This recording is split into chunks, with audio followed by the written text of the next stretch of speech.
¿Qué tal, amigos? Yo soy Víctor López, bienvenidos de nuevo a nuestro podcast Bolígrafos. Hoy con un invitado muy especial. Vamos a hablar de temas de energía y vamos a hablar de cómo está el país desde el punto de vista político. José David Name Cardoso nació el 18 de noviembre de 1969 en Barranquilla, Atlántico. Es senador del partido de la U y hace parte de la Comisión Quinta del Senado. Es el heredero político de su padre, el fallecido cacique de la política tradicional en el Atlántico, José Name Terán. Fue cónsul de Colombia en Nueva York, Estados Unidos, entre 1999 y 2005. Luego, en 2006, regresó a Colombia y se lanzó a la política electoral como candidato al Senado. Name fue elegido con 82,000 votos y como la carta de su familia en el Congreso.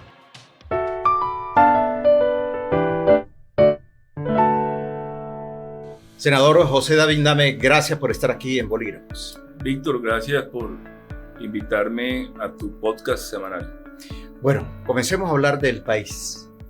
¿Cómo ve usted hoy las circunstancias de esta polarización extrema a raíz de la decisión del Consejo Nacional Electoral de elevarle cargos al presidente Petro? Primero quiero decirle, Víctor, que el Consejo Nacional Electoral tiene toda la potestad para investigar las campañas. Todo ciudadano colombiano que se presenta a unas elecciones sabe que el Consejo Nacional Electoral es la máxima autoridad administrativa para investigar las campañas políticas. Una vez se investigan las campañas políticas, el Consejo toma la decisión si hay alguna anomalía o se violaron los topes, pasarle o compulsarle copia a las autoridades competentes. Pero ahí el tema es que siempre hay una discusión y un cuestionamiento por la forma cómo se eligen los magistrados del Consejo Nacional Electoral que tienen representación política. Y en el pasado, este organismo se ha tragado sapos con campañas políticas que también se supone violaron los topes. Bueno, esos son dos temas distintos. El primer tema es que en la Constitución está muy claro las funciones del Consejo Nacional Electoral y eso es lo que tenemos. Hacia el futuro, si queremos cambiar el Consejo Nacional Electoral, hay que presentar una reforma constitucional y se estudiará en este momento. Pero eso es lo que hay. Esa es la autoridad electoral que tenemos. Si el Consejo en otras ocasiones no ha investigado o se ha tragado sapos, como usted dice, hay unas autoridades penales que pueden investigar los pasados miembros de este consejo, pero el actual consejo electoral, su deber es revisar la contabilidad de todas las campañas y yo creo que todos los colombianos debemos cumplir con esa norma. Yo creo que el fuero presidencial sí está presente. Pienso que el Consejo Nacional Electoral, si después de las investigaciones que van a hacer en los próximos días, porque ya abrieron pliego de cargos, encuentran que Ricardo Roa cometió algún delito, pues compulsarán copia a la Fiscalía y de igual manera a la Comisión de Acusaciones, que es el investigador natural del presidente de la República. ¿Debería Ricardo Roa, quien fue gerente de la campaña, renunciar a la presidencia de Ecopetrol? Sí, le está haciendo un gran daño a Ecopetrol. Desde que el señor Ricardo Roa está en la presidencia de Ecopetrol, la acción, no solamente en Colombia, sino en Nueva York, ha bajado casi un 50%. ¿Y quién convence al presidente y a Roa de que dé un paso al costado? Pues de convencer al presidente es muy difícil.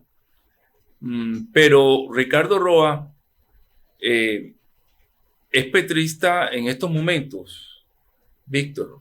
Yo lo conocí cuando él fue director de la empresa de energía de Santander. En ese momento él no era petrista.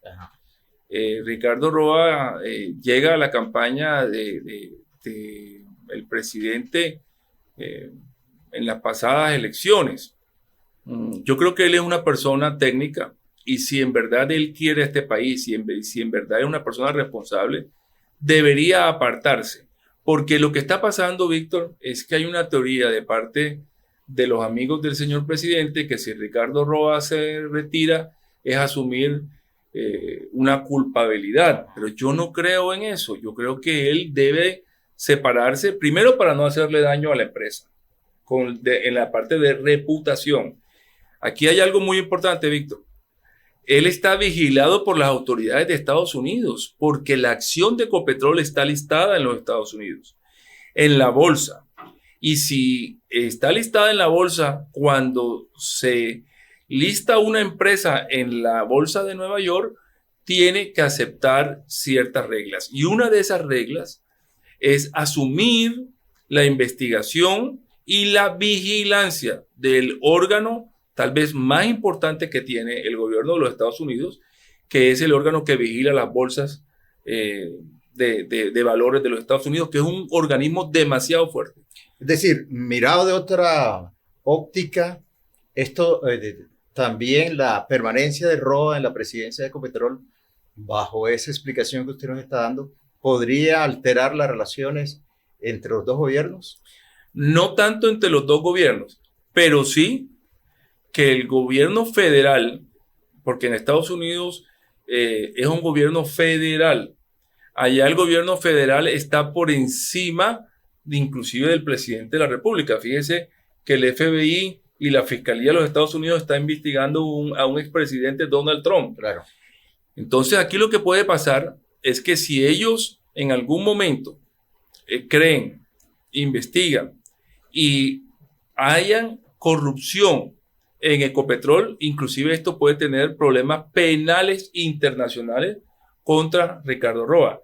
Una empresa como Ecopetrol, si hace actos de corrupción o hay algún acto de corrupción en Ecopetrol, esa autoridad de los Estados Unidos puede sentir que se está violando el derecho de los accionistas e inclusive puede pedir un acto como la extradición o abrir una investigación federal dentro de los Estados Unidos. Senador, para ya cerrar este capítulo alrededor del presidente y este momento de polarización, hay quienes dicen que el presidente está aprovechando esta circunstancia para victimizarse. ¿Usted lo cree así? Bueno, es que el presidente no ha dejado de estar en campaña, Víctor. Esa es digamos, su forma de actuar, ¿verdad? Y esto él lo está aprovechando para fortalecer sus bases, que deben estar entre un 25 y un 30% en este país. Por eso los está invitando a la calle, por eso los está invitando a que salgan a manifestarse. Inclusive yo no veo eso mal. Lo que pasa es que la polarización en este país actualmente es demasiado grande. Y aquí la ultraderecha como la ultraizquierda tienen mucha culpa de lo que está pasando en este país. Yo sí invito a los amigos del señor presidente, inclusive al presidente Gustavo Petro, a que realmente cumplamos ese llamado que él nos hizo a través del ministro del Interior, hacer un acuerdo nacional. Yo sí creo que Colombia necesita un acuerdo nacional sobre los presidentes, sobre el Congreso, sobre las instituciones. Está el país. Nosotros no podemos caer en estos momentos en un problema, hacerle daño a la economía, hacerle daño a seguir creando divisiones internas. Esa polarización le está haciendo mucho daño al país. Dicen algunos analistas que esto también tendrá un paso de factura en el Congreso, concretamente en Senado, donde al presidente no le va muy bien con el tema de las reformas. Yo también creo lo mismo, sobre todo porque algunos ministros, como el de Hacienda, no quisieron conciliar en el presupuesto general de la Nación. Creo que es la primera vez en la historia republicana de este país que se cae un presupuesto general de la Nación. Faltó conciliación, faltó que los ministros dejen de ser caprichosos en los temas. Yo creo que se pudo haber llegado a una conciliación. Nosotros no podíamos generar un cheque chimbo, como decimos en la costa, un cheque sin fondo. Y ese presupuesto era un cheque sin fondo. Un presupuesto de 523 billones de pesos. sin tener realmente una financiación, iba a llevar en el futuro a que hubiera recortes presupuestales. En este país hay muchos ministerios, como el Ministerio de Medio Ambiente, como el Ministerio de la Igualdad, que no ejecutan los recursos. ¿Para qué vamos a pedir más recursos si hay billones de pesos, Víctor, en fiducias de los banqueros de este país? Sí, hay mucha plata en caja que no se ha gastado. Bueno, hablemos de otros temas. Hoy casi todos los periódicos del país, incluso tiene una mirada el País de España sobre un eventual racionamiento, un eventual apagón. Usted es experto en el tema porque siempre ha estado en Comisión Quinta donde se estudian esos asuntos. ¿Estamos tan graves? Podemos estar muy graves. Ahora mismo tenemos un reto muy importante. La generación hidráulica es casi el 80% en algunos momentos en el país. Estas lluvias que hemos tenido, sobre todo en la costa Caribe, no benefician a los embalses. Los embalses están en el Magdalena Medio, en Antioquia, y en esas zonas del país no ha llovido lo suficiente. Tenemos una coyuntura sobre el gas. El gas es el combustible para la generación térmica. La mayoría de la generación térmica está en la costa Caribe. La regasificadora de Cartagena entró a mantenimiento. Entonces se ha sumado una serie de dificultades, yo le he llamado la tormenta perfecta, y podemos tener, digamos, en el mes de finales de octubre, noviembre, inclusive racionamientos, no apagones, pero sí racionamientos, sobre todo en la costa Caribe. A esto usted le suma la intervención de aire, y aire tiene el 16% del mercado de la costa Caribe, un mercado que está intervenido, un mercado que tiene dificultades. Entonces son varias las dificultades que tenemos: la falta de gas, la falta de legislación, la CREC le acaban de tumbar a uno de los nuevos expertos. Sí. En fin, tenemos una serie de dificultades, y este llamado que le estamos haciendo al señor presidente, se lo hemos venido haciendo desde que él se posesionó hace 2 años. El presidente sigue con la política de Estado de decir que no al carbón, no al petróleo, no al gas. Colombia todavía no está preparada para generar 100% con energías renovables. Yo soy el autor, yo soy el padre de las energías renovables en este país, y soy consciente que todavía no podemos generar 100% con energías renovables. ¿Qué habría que hacer para evitar esos racionamientos? ¿Qué tendría que hacer el gobierno nacional y que no se distraiga? Yo le hago un llamado al señor ministro de Minas y Energía, el doctor Camacho. Hace mucho tiempo le dije que había un acaparamiento del mercado intermediario del gas en este país. Hay mucho gas atrapado. Colombia tiene suficiente gas, pero a corto plazo lo que necesitamos es que la CREC saque unas resoluciones urgentes, organice el mercado a mediano o corto plazo para que no tengamos la falta de gas. La falta de gas va a ser momentánea porque la regasificadora está en mantenimiento, pero el real problema del gas va a ser a finales del año 25 y a comienzos del año 26, donde vamos a tener ya una escasez de gas, y aquí algún sector va a sufrir.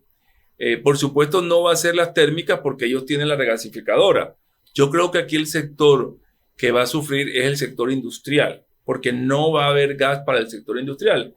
No le van a poder quitar el gas a los hogares y se lo van a tener que restringir a la industria. Una rápida idea, Víctor: darle la garantía, los incentivos para que los empresarios puedan autogenerar energía, para que ellos puedan generar energía con GLP, que puedan generar energía con otras clases de combustible. Incentivarlos a eso, darle, si usted quiere, gabelas tributarias. Pero en la ciudad de Barranquilla, por ejemplo, el Consejo de Barranquilla, el pasado Consejo de Barranquilla, se inventó que todos los empresarios que autogeneren los iban a castigar con unos impuestos. Eso es lo que no se debe hacer. Bueno, senador, hablemos de aire. Ahí uno tiene una sensación de que a Diago, al agente interventor Carlos Diago, el gobierno lo nombra y lo deja solo y se está ahogando, porque mientras no haya liberación de los recursos, de los subsidios, difícilmente puede sobreaguar. A Carlos Diago hay que decirle dos cosas. Que deje de salir tanto a los medios y que ejecute esos conocimientos que él tiene. Yo creo que Carlos Diago es una persona preparada y que puede asumir el reto de aire. Primero, eso es lo primero que quiero contarte. Que se repose mediáticamente. Sí, que se calme, que esa rabia que él tiene como usuario de tantos años de la mala prestación del servicio, hoy tiene que dejarla a un lado y tiene que pensar como interventor, como la persona que tiene una responsabilidad de sacar adelante la empresa. Ese es mi primer mensaje que le puedo dar a Carlos, con mucho respeto, con mucha humildad, siendo él una persona que sabe mucho más de energía que lo que yo puedo saber, que me ha cedido sus conocimientos, y parte de los conocimientos que yo tengo se lo debo a mi padre y directamente a Carlos. Pero Carlos tiene un reto muy grande. El reto que él tiene es que no vayamos a tener, primero, restricciones del servicio, que se llaman los apagones, y segundo, que la empresa no vaya a tener un problema financiero mayor del que tiene actualmente.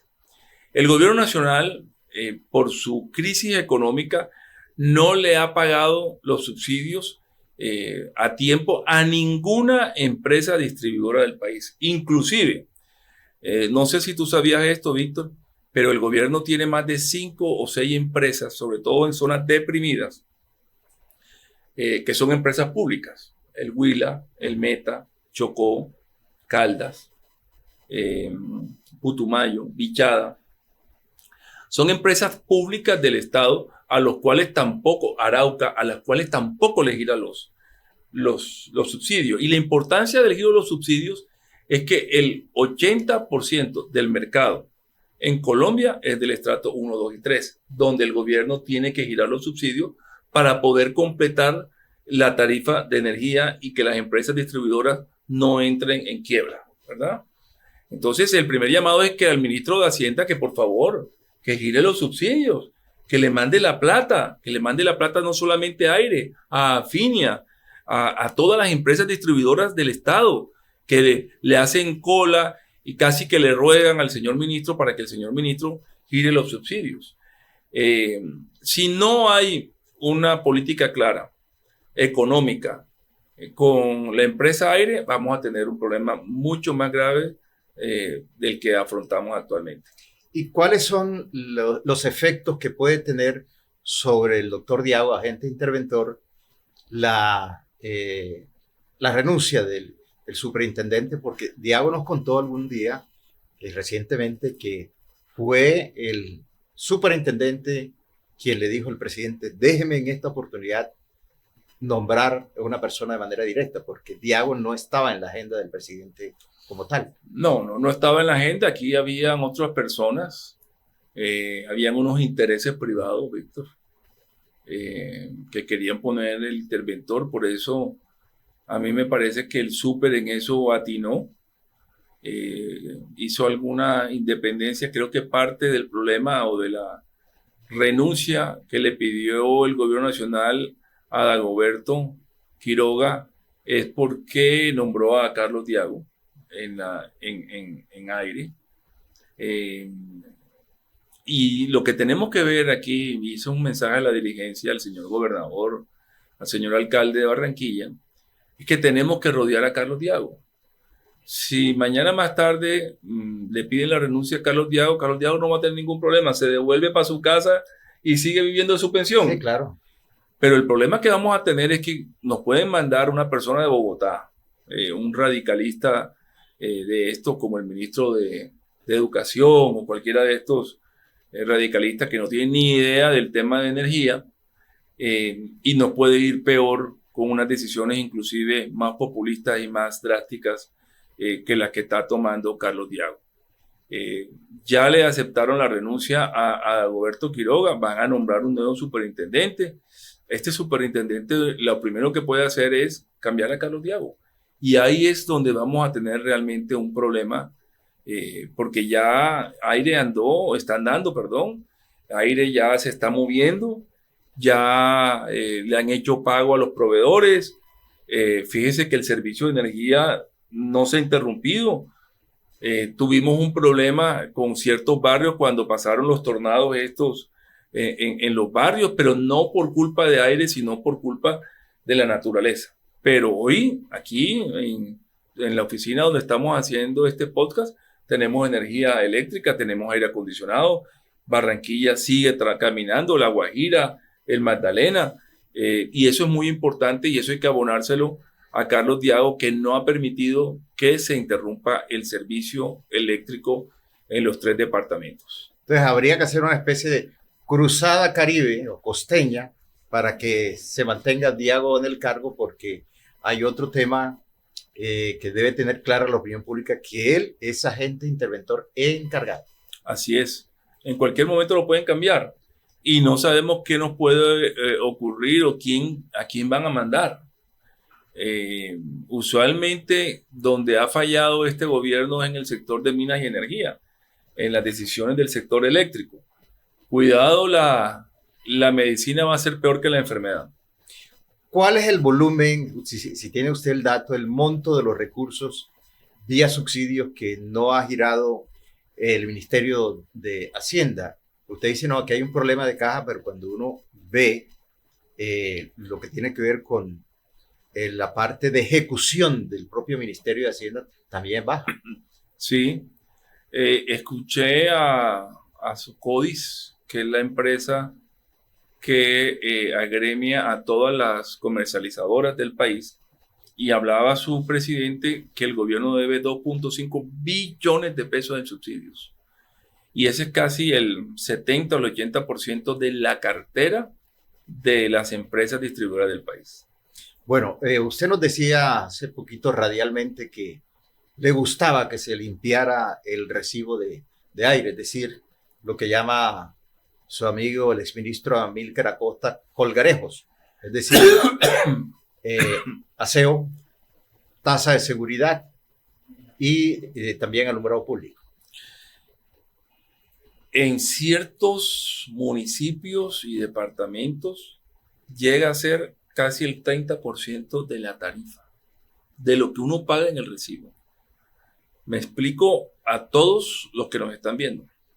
Si en su casa llega un recibo por 100,000 pesos, el total, por lo menos unos 25,000 pesos de ese valor del recibo no es del servicio de energía, es de aseo, de vigilancia y de alumbrado público. Yo hago un llamado a la conciliación, yo hago un llamado a las conversaciones, pero Carlos Diago tiene toda la razón. El servicio de energía en la costa Caribe es demasiado alto. Ese tema que hemos hablado en el Congreso, que hay familias que tienen que decidir si hacen la compra o si pagan el recibo de luz, es verdad, Víctor. Entonces, aquí se han aprovechado algunos grupos económicos, grupos privados, de incluir en la tarifa de la empresa Aire cobros que no tienen que ver realmente con la energía eléctrica. Tal vez el único servicio que tiene que ver con la energía eléctrica es el alumbrado público.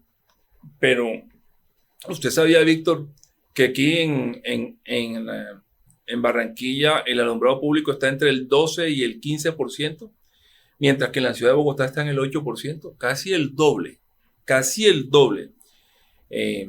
Entonces yo invitaría a esos empresarios a que se sienten con la empresa Aire y que realmente le cobren a la ciudadanía, especialmente aquí en Barranquilla y en el departamento del Atlántico, donde hay otras empresas, la tarifa justa por alumbrado público que tiene que pagar el usuario. ¿Por qué hay que cobrar el valor del aseo en la energía eléctrica? No, el valor del aseo tiene que ir a la AAA. El dueño del aseo en Barranquilla es la empresa AAA, pero no, ellos quieren cobrarlo en el recibo de luz porque chantajean al usuario. Ah, si no me pagas el aseo, entonces te cortan la luz. Eso tiene que acabarse, Víctor.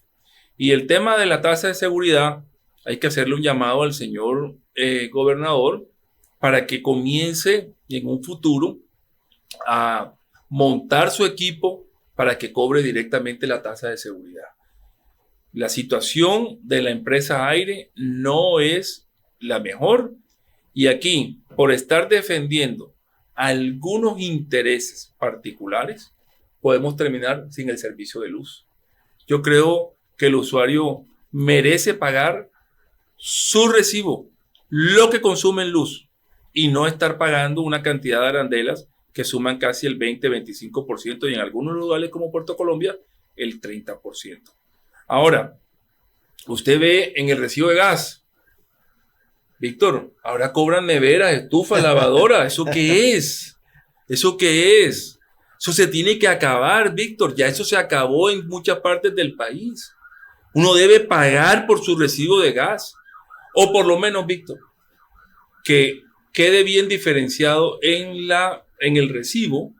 Y si uno quiere pagar completo el recibo, pagarlo o pagar el servicio de energía, por lo menos. Que le brinden esa oportunidad al usuario. Porque no podemos seguir en esta situación.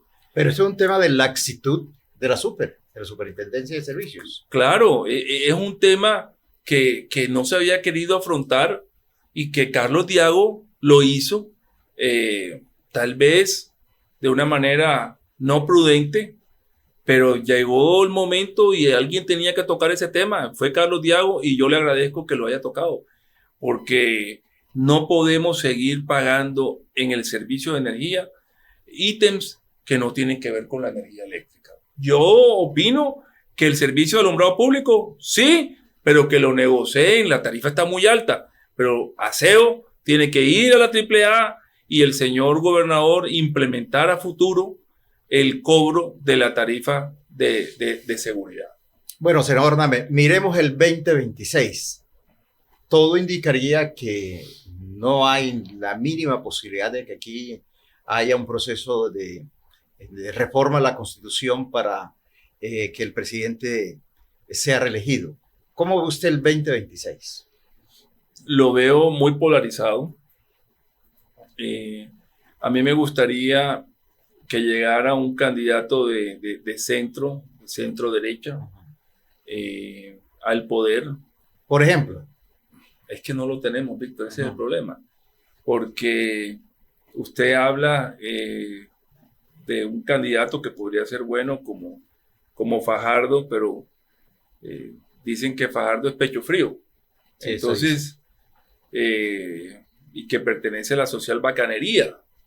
Eso le trae dificultades. Yo he conversado con él y es una persona muy preparada. Él tiene que mirar, que cambiar su forma de pensar.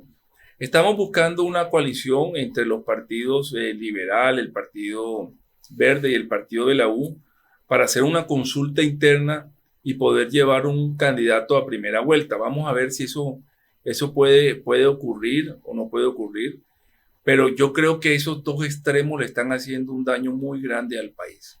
Pero este es un tema de corto plazo, hacer, digamos, esa consulta, generar un consenso entre los partidos de centro. Yo creo que es algo a muy corto plazo. Ya estamos en conversaciones. El Partido de la U va a llevar candidato a esa consulta. Me imagino que el Partido Verde también, el Partido Liberal también. Y con eso le aportamos a la democracia. Un candidato de centro, un candidato que esté, digamos, en la mitad de esas dos fuerzas que le están haciendo un gran daño al país. La extrema derecha y la extrema izquierda le están haciendo un daño a la economía, le están haciendo un daño a la política, a la estabilidad, a la seguridad del país.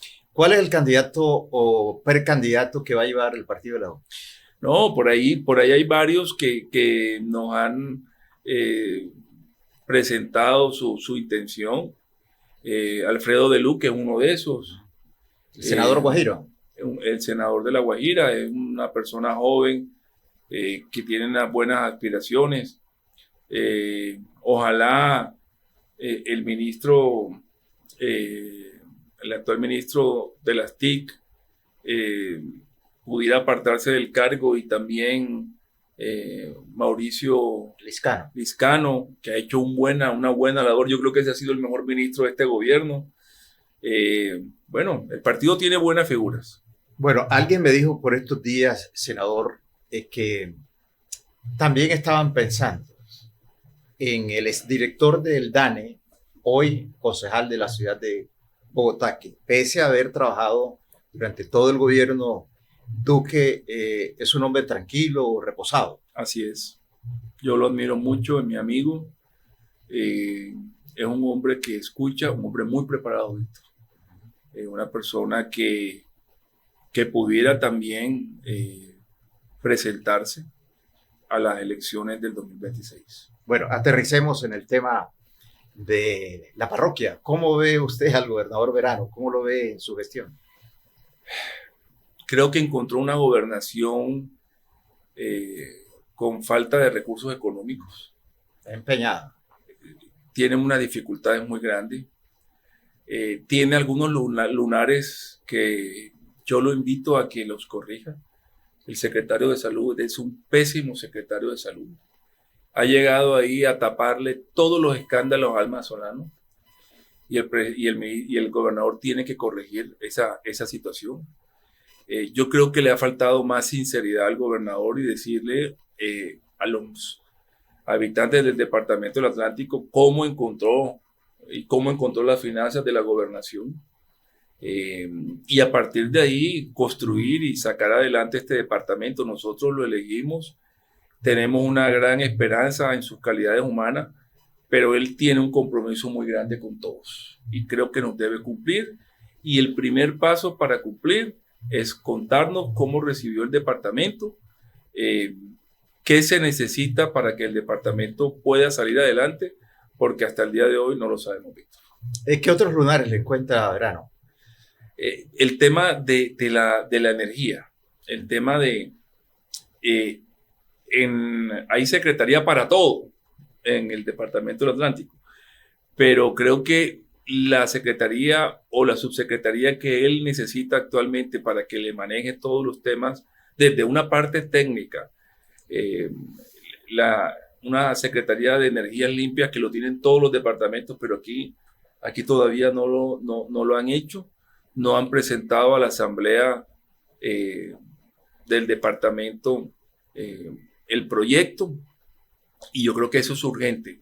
Nosotros tenemos que ir cambiando, nosotros tenemos que darle la oportunidad a todos los habitantes del departamento del Atlántico a moverse hacia paneles solares. Esa es la gran solución al problema de energía, al problema de la alta tarifa de energía.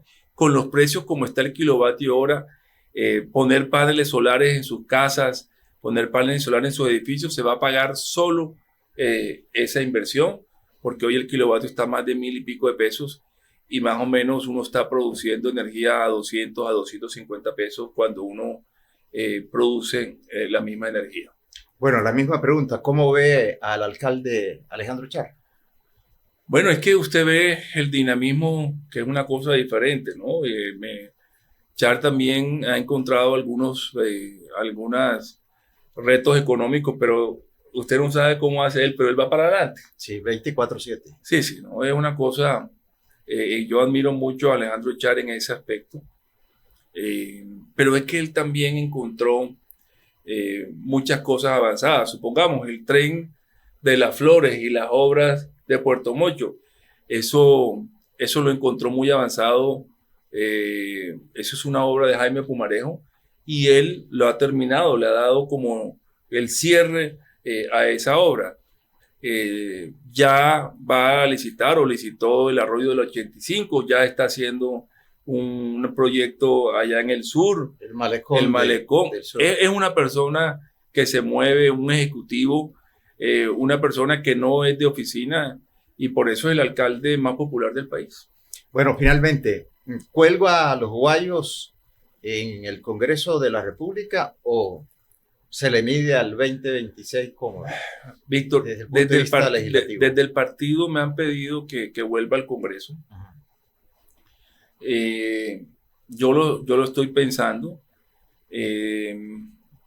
Lastimosamente, digo lastimosamente porque tengo un hijo que le gusta mucho la política, que estudió esto, sería la 4ª generación, pero es demasiado joven.